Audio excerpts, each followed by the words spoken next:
వీరాయ నమః హరే నమః విశ్వవర్ధాయ నమః విశ్వ నమః వారిణే నమః అగ్రగణ్య కొమిరేలిల గురుస్వామి రమేష్ అనట ఆయన ఇంటికాడ జోరుగా పడి పూజ చేసుకున్నారట. గురుస్వామి ఏడాది ఇట్లా అయ్యప్ప స్వాములను పిలుచుకొని పెద్ద ఎత్తున పడి పూజ చేస్తాడట. అట్లనే కొమిరెల్లి మండలం కిష్టంపేట ఊళ్ళో ఉన్న పొన్నం సత్యనారాయణ గౌడు ఇంట్లో కన్యస్వామిగా నవీన్ స్వామి మొదటి తేప అయ్యప్ప మాల వేసిండని ఇక ఇంట్లో పడి పూజ కార్యం పెట్టుకున్నాడట.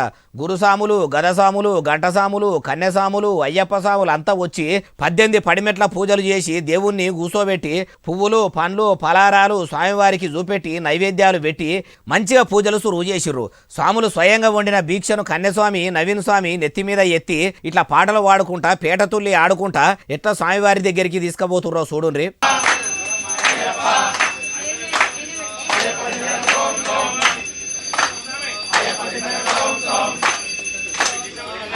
వారెవ్వ ఇట్లా మణికంఠుని పాటలు మంచిగా వాడుకుంటా భజనలు చేసుకుంటా పోతుంటే ఆ శబరికొండల్లో ఉన్న బాల మణికంఠుడే బాగా మురిసిపోవచ్చు. ఇట్లా స్వాములంతా నైవేద్యం ఎత్తుకున్న కన్యస్వామి నడమలకించి పాటలు వాడుకుంటా ఆటలు ఆడుకుంటా పంబానదునికి ఫలహారం చూపెట్టిండ్రు. అటెనక శక్కి గురుస్వాములు అయ్యప్ప స్వాములు అంతా కలిసి 18 మెట్ల దగ్గర ఇంటి లాదులతోని కలిసి ఇట్లా ఒక్కొక్క మెట్టుకు దీపం పెట్టుకుంటా పాటలు ఎట్లా వాడుతుర్రో చూడుండ్రి.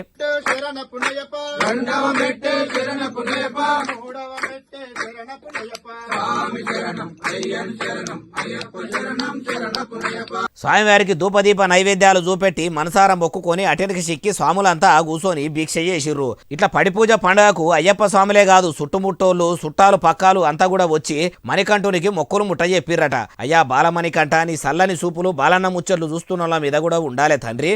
పిల్ల జల్ల పాడి పంట గొడ్డు గోద అంతా కూడా మంచిగుండాలే. పాలు వంగినట్టు ప్రతి ఇల్లు వంగాలే. అనుకున్న పనులు అన్ని కావాలి. ఎవ్వలకు ఏ తిప్పలు లేకుండా పైలంగా అందరూ ఉండాలి. స్వామి ఏ శరణమయ్యప్ప.